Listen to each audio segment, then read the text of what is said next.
আসসালামু আলাইকুম। যারা মরিচাষে ঘুরতে আসতে চান অবশ্যই এই প্লেসগুলোতে আসবেন।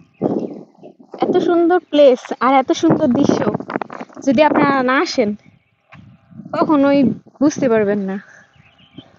সত্যি সত্যি যারা এই ভিডিওটা দেখতেছেন বা দেখবেন তাদের উদ্দেশ্যে বলতেছি, যারা মরিচাষে আসেন নাই অবশ্যই অবশ্যই আসার চেষ্টা করবেন। আর আসতে পারলেই যে প্লেসগুলা ঘুরবেন। আমার অবশ্য অনেক ভালো লাগছে এই জায়গাটা। আমি জানি না আপনাদের কেমন লাগবে, কিন্তু সিরিয়াসলি এত সুন্দর প্লেস, ও মাই, বলার কোনো ভাষা নাই আমার। চেষ্টা করব ভালো মতো দেখানোর জন্য।